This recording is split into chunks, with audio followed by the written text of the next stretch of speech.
Hello, welcome to the Potential State.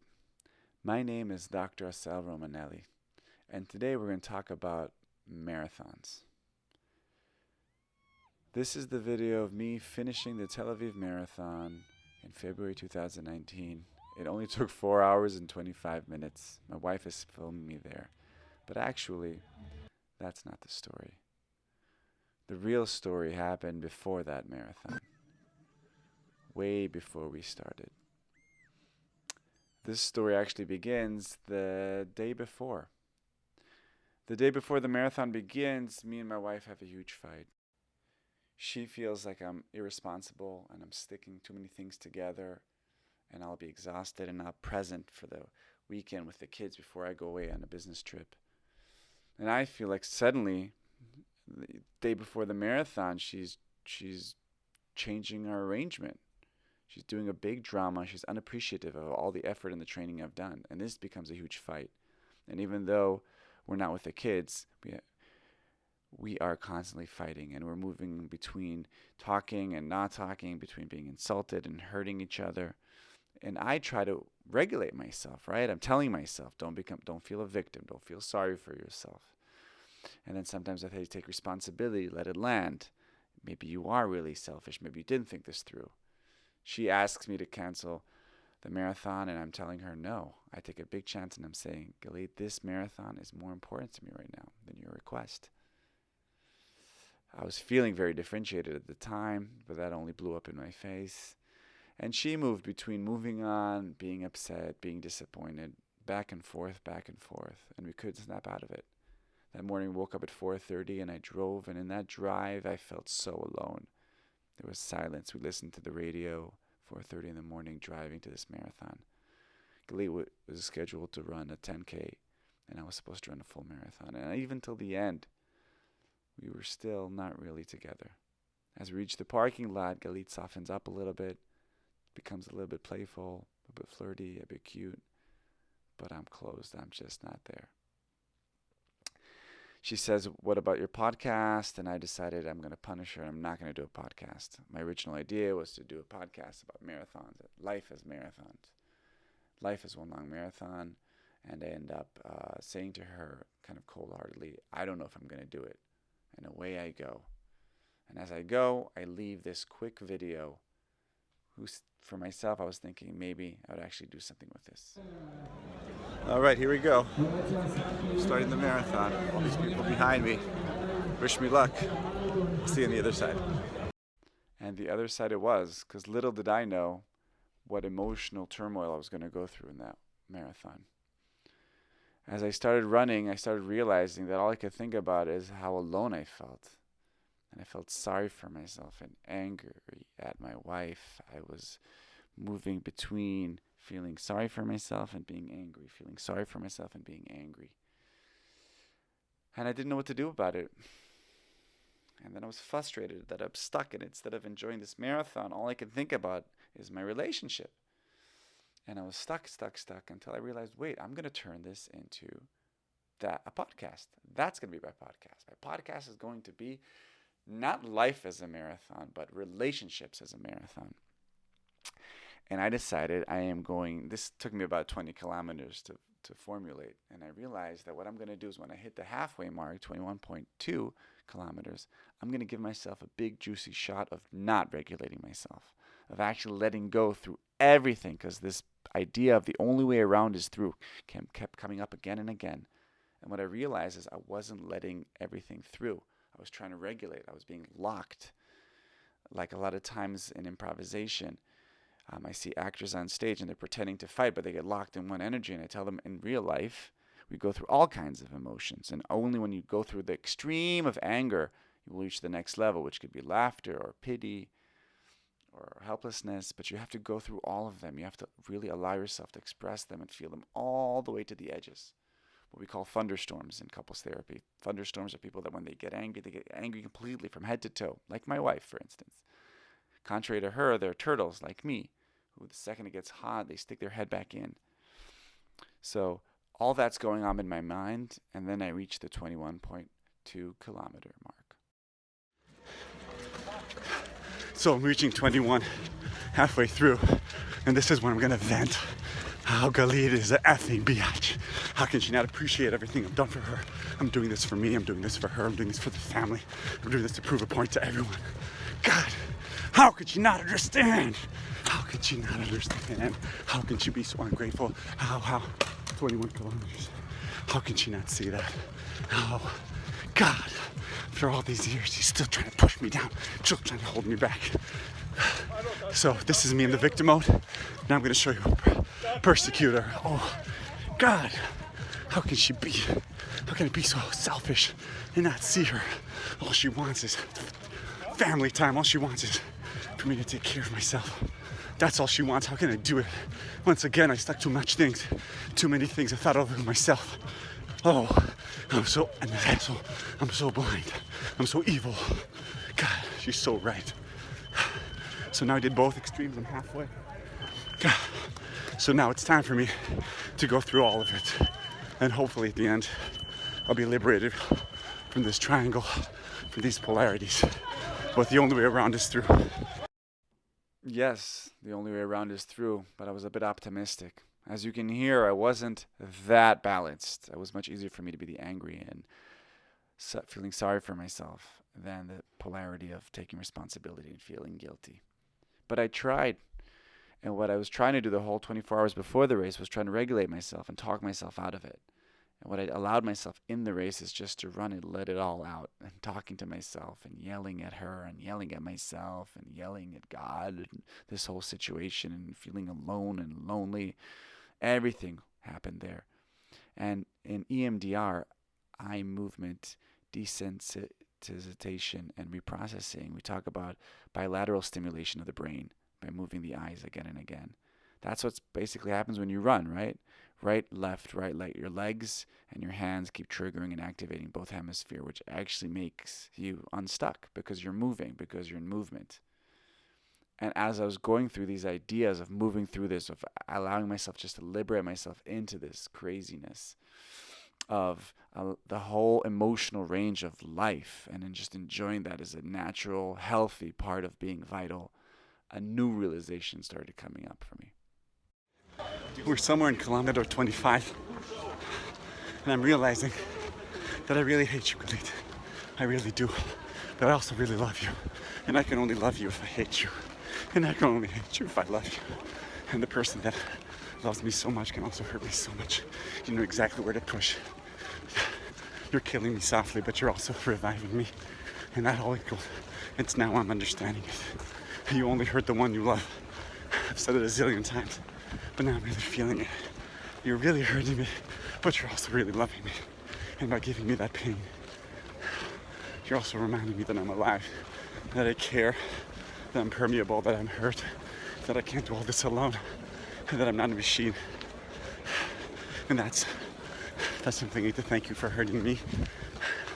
Thank you for realizing that you have the key to my soul, to my heart, to my mind. You can lift me up and you can kick me down because you're also human. And if you can do that to me, I can do that to you. Okay, another realization. So it took me 4 more kilometers to allow myself to really feel the hate toward my wife. So only when I allowed myself to completely feel sorry for myself and hate her, I had this deep realization. I hate her, and then I was feeling guilty about it, but I was like, I'm letting this go. And by actually letting myself completely feel that, my heart suddenly opened. Ironically, it opened from the depth of hate, from the depth of despair.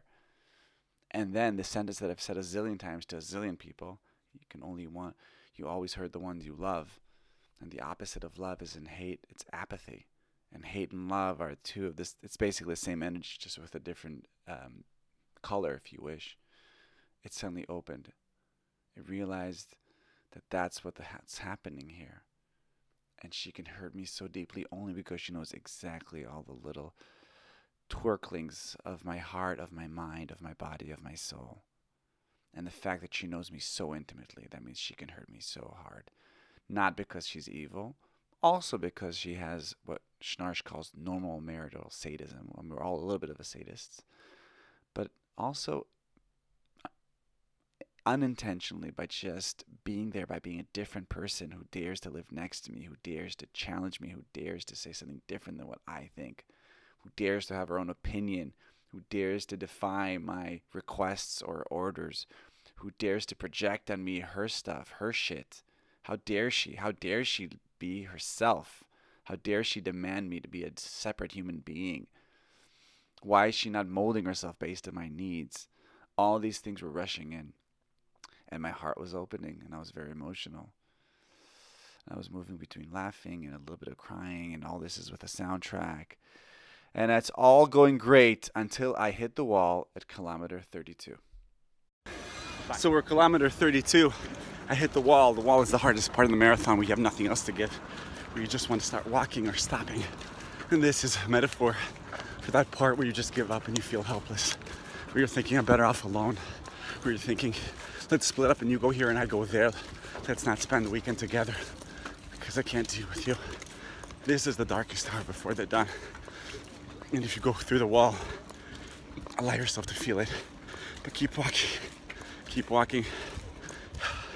After this, there's going to be a clarity. I don't know what it is, but we'll find out.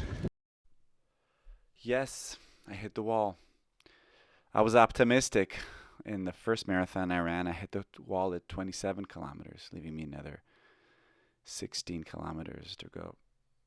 This time I hit it at 32, which means I only had 10 kilometers to run in excruciating pain, where you want to quit. That's when you start seeing people on the sides, either cramping up, throwing up, sitting, just quitting. And you just need to keep going. And I realize is that what I usually do is we stop at the wall. We hit the wall. That's when we make these dramatic decisions. Either fine, we slam the door, we go outside, we go to sleep at our parents' house. Or more dramatic walls, right? We blow up negotiations. We decide to get a divorce. We hit each other.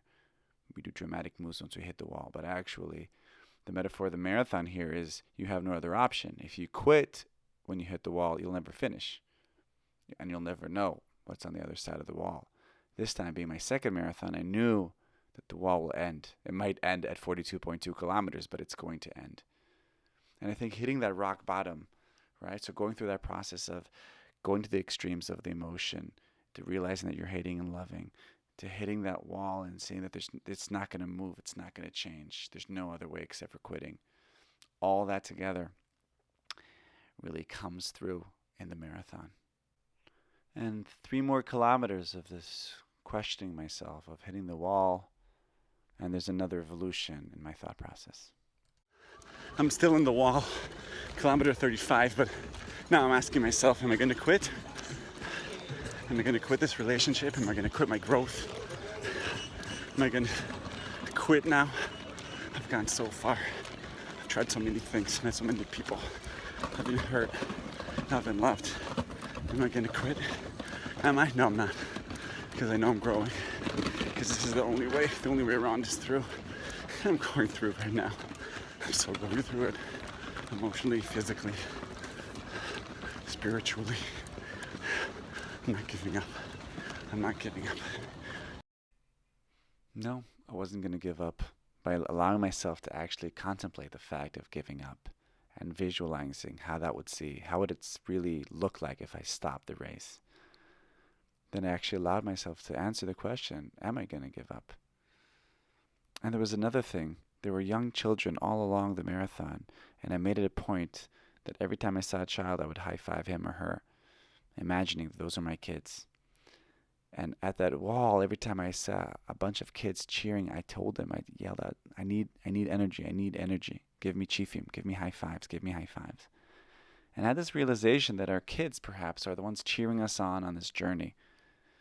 They're the ones who are giving us energy, who believe, who are not stuck in their ways, who can imagine a future, who actually think this is cool, running a marathon, and they're cheering us on, and they believe, and they're blowing their whistles, and they're clapping, and they're cheering, and they're giving us high fives, and they're like, you can do this, you got this, don't stop, don't give up. So both of those realizations together come together and give me this deep appreciation of all the crucibles I've went through, all the relationships I've gone through that have prepared me for this specific crucible, for this specific moment. And I decided I'm not going to quit. And then in kilometer 40, a wart on my little toe on my foot finally bursts, waking me up to a sharp pain in my right foot, together with my ankle that hurts, and I'm complete exhaustion. I'm feeling my knees, and I'm feeling the sensation of being alive and smelling the end. And why is it not coming sooner? But suddenly it slowly starts coming together. Even though there's still the pain doesn't go away. I'm still in the wall, but I can see the end, literally, emotionally, physically. And I come to the last kilometer thinking, how am I going to end this race? I get closer and closer till I finally see the crowd. And then I ask myself this question. Last 200 meters. How will I see Galit? Will I forgive her? Will I punish her for daring to love me? Will I punish her for hating me and loving me at the same time? Will I punish her for a lifetime together? Or will I forgive and thank her for the pain she caused? Which one is it going to be? 100 meters. Here it comes. Here it freaking comes. I'm going to run for it. And I just go for it. Everything comes together to that point. The exhaustion, the anger, the anguish, the victory, the realizations, the learnings, the audience, the crowd, the adrenaline. It's all rushing together as I'm rushing toward the end. My feet are not moving, but I know that this is coming toward the next chapter, to the next evolution of my relationship with her. And it's clear to me that when I see her, I'm going to tell her. I'm going to tell her everything that passed. I'm going to tell her that I love her, that I hate her, that I thank her for everything. I finish that. She sees me from the outside. I feel it from the inside. And I finally get my Medal of Honor. So is that how the story ends? Another marathon ends. Another realization. It's hard to summarize this journey. What I can say is that when we finished the race and me and Galit were eating and resting, we both were very, very happy that this whole incident happened. We were happy because we went through hell and back. We went through a whole marathon of feelings. And really the only way around is through.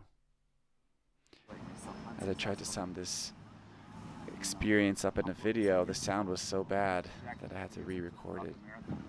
And I'm so grateful for that, because I feel bringing all of this together and reflecting on this journey is really a blueprint for growth, a blueprint for emotional growth, for relational growth. And I leave you all with this message. The only way around is through.